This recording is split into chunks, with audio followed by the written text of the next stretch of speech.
계속해서 이어지고 있는 피프티 사태의 중심에는 더기버스 안성일 대표가 있습니다. 어트랙트가 템퍼링 배후 세력으로 안성일 대표를 지목하며 분쟁은 본격적으로 시작되었습니다. 어트랙트 측은 지난 6월 안성일 대표에 대해 업무방해, 전자기록 등 손괴, 업무상 배임 혐의로 고소했고 7월에는 업무상 횡령, 사문서의 및 의조사문서 행사 혐의로 고소장을 접수했습니다. 그런데 희한한 것은 여전히 안성일 대표에 대한 수사가 진행되고 있지 않다는 것입니다. 증거가 넘친다고 기사에도 나와 있고 형사고소까지 진행되었지만 조사는 아직까지 이루어지지 않고 있죠. 대체 그 이유는 무엇일까요?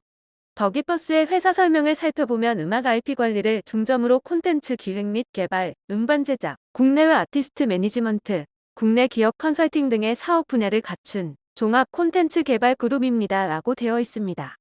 또한 국내뿐만 아니라 북미권을 중심으로 다양한 해외 지역 및 국가의 음악 권리를 분석 관리합니다.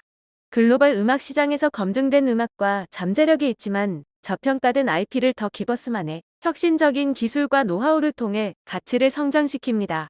라고도 적혀 있습니다. 여기서 놀라운 것은 폰지 사기 의혹을 받고 있는 베스트를 통해 상호 소통적인 소통 창구를 마련하여 아니트스와 팬의 거리를 좁히고 더욱더 특별하고 유의미한 관계를 맺기 위한 최적의 환경을 제공한다고 홍보하고 있는데요.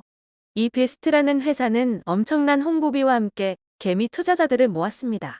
당시 음원 IP 사업이 화제가 되다 보니 잘 모르는 이들은 미래형 회사라는 생각에 투자를 했습니다. 그렇게 투자를 받은 이 회사는 자사 코인을 만듭니다. 이후 투자금과 코인에 들어온 돈으로 한탕 해먹고 2020년 6월 어플 업데이트를 이유로 홈페이지와 어플 모두 사라집니다. 이 회사의 간부가 바로 안성일 대표와 백 이사였습니다. 자신들의 프로필에도 베스트의 대표와 디렉터라고 떡하니 적혀 있었죠.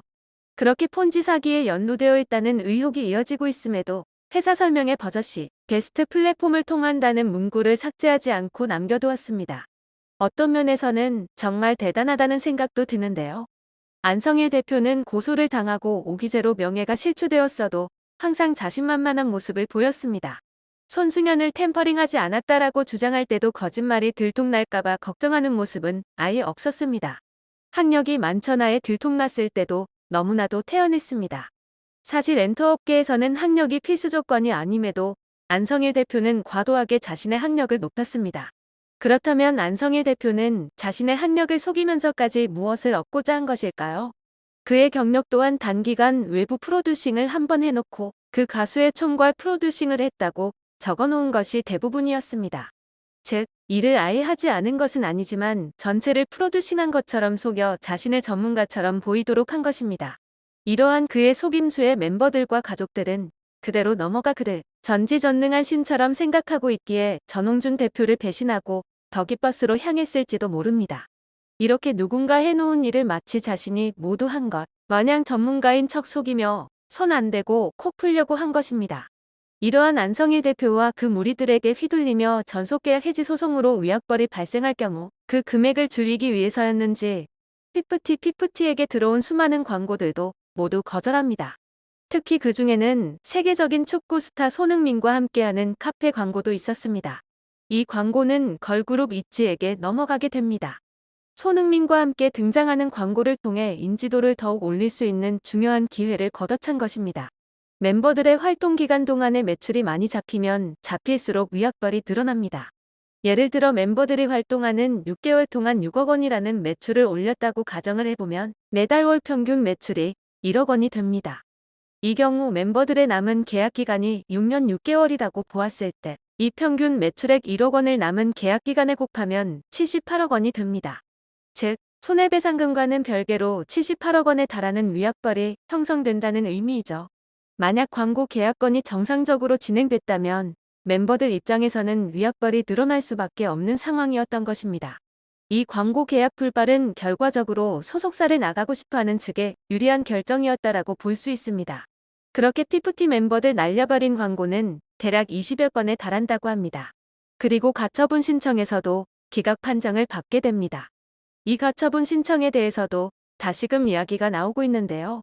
내용 증명을 보내고 14일이라는 시간을 기다리지 않고 서둘러 가처분 신청을 한 이유가 따로 있다는 것입니다. 먼저 첫 번째로 가족들과 가족들을 돕는 사람들이 서두르기를 원했기 때문이라는 추측입니다. 어트랙트는 당시 이미 6월 2일 투자금을 유치했습니다. 여기에 실리콘밸리 VC에서 추가 투자가 논의 중이었습니다. 6월 2일은 20억 규모의 시비였고 실리콘밸리 VC건은 김세왕이 진행하는 것으로 펀딩이 잘 되면 200억에서 300억까지 받을 수 있는 규모였습니다. 이 시점에 워너뮤직과 어느 정도 선급금 계약 논의가 오갔고 어트랙트에서 워너뮤직에 독소 조항에 사인을 하거나 바비 뮤직비디오를 찍거나 약점이 보여야 하는데 안 보이는 상황에서 7월 초부터는 해외 프로모션을 위해 출국까지 앞둔 상황이었습니다. 때문에 물리적인 시간에 여유가 없고 스케줄 소화가 시작되면 가처분 신청 진행이 곤란해지기 때문에 서두른 것이라는 추측입니다. 두 번째는 더기버스가 연루되었다면 이라는 추측인데요. 더기버스는 이미 5월 31일로 업무 종료를 했습니다. 멤버들이 활동에 노출되기 시작하거나 프로모션 등의 계약서에 사인을 하면 모든 일을 그르치게 된다고 판단한 것입니다. 전홍준 대표와 김세황의 미국 출장은 기대보다 성공적이었고 그 내용을 안성일 대표 역시 모두 알고 있었을 것입니다. 때문에 여러모로 시간을 길게 끌 수 없는 상황이 발생한 것입니다. 세 번째는 전홍준 대표 혹은 관계자들이 눈치를 채기 시작했기 때문입니다. 평소 멤버들이 안성일 대표를 과하게 따르고 인수인계가 지연되고 필요 이상으로 용역사 대표가 발언을 하는 것을 보고 주위에서도 심상치 않음을 느꼈다는 것입니다. 그렇기에 멤버들과 가족들 그리고 이들을 지원하는 세력까지 그간 판례에 따라 가처분 신청 인용에도 자신이 있고 시간도 없기에 곧바로 진행된 것이 아니냐라는 추측이 이어지고 있습니다. 그런 가운데 온라인 커뮤니티에서는 전홍준 대표와 어트랙트가 난감할 수 있는 상황이 벌어질 수 있다는 이야기가 화제를 모으고 있는데요. 연예부 기자 출신 유튜버가 어트랙트에 불리하지 않지만 난감한 판도를 바꾸는 사안이 있다라고 이야기하며 여러 가지 추측이 이어지고 있습니다. 난감한 상황이 될 수 있는 추측 중 몇 가지를 살펴보면 먼저 멤버들의 복귀가 있는데요. 멤버들의 복귀가 난감한 이유는 이미 멤버들이 전 국민적인 배신돌로 찍혀있기 때문입니다. 갑자기 지금까지 쭉 어트랙트로 돌아가느니 은퇴한다라고 해오던 이들이 복귀하는 쪽으로 자세를 바꿀 경우 다시금 활동하게 된다 하여도 더 이상 이미지 복구가 불가능할 것입니다. 하지만 이에 대해서는 오히려 이 기회를 틈타서 복귀하는 쪽으로 판도 바꾸려고 피프티 멤버 측에서 여론몰이 하는 것 아니냐라는 비난만 거세지고 있습니다. 만약 복귀하게 된다면 그 조건으로 안성일 대표의 소취하를 건 것이 아니냐는 추측도 이어지고 있는데요. 앞서 합의를 위해선 만나지 않는다. 전속계약 해지에 동의할 경우엔 만날 의사가 있다라고 조건을 달았던 만큼 아예 불가능한 이야기는 아닙니다. 또한 멤버 전원이 아닌 지금까지 아란이나 시오의 친척, 지인들이 온라인상에서 활발하게 여론몰이를 한 것에 비해 비교적 조용했던 키나와 세나만 복귀하는 것이 아니냐라는 추측도 나옵니다. 다 같이 날아갈 수는 없으니 자신들을 받아주는 조건으로 내부 고발을 할지도 모른다는 것이죠. 또 다른 난감한 상황은 오히려 멤버들이 템퍼링에 가담한 명확한 증거가 발견되었다는 것인데요. 그렇게 될 경우 전홍준 대표가 계속해서 멤버들에게 돌아오라고 호소한 것이 물거품이 되면서 그대로 전속계약 해지 가처분 신청이 인용될 수 있습니다. 앞서 손승연의 경우 전 소속사인 포춘과 분쟁 당시 포춘이 손승연에게 손해배상 소송을 걸었다는 이유만으로 서로 간의 신뢰 파탄의 사유가 되어 가처분 인용이 되었습니다. 때문에 피프티 멤버들이 템퍼링 시도에 가담한 정황이 포착될 경우 소속사와의 신뢰관계가 파탄에 이르렀다는 판단을 재판부에서 할 수 있다는 것입니다. 전홍준 대표가 멤버들에게 계속해서 돌아오라고 호소하고 있는 것에는 멤버들에 대한 정만 있기 때문은 아니라는 추측이 많습니다. 정도정이지만 무엇보다 이 모든 것이 비즈니스로 투자자들과 엮여있기 때문입니다.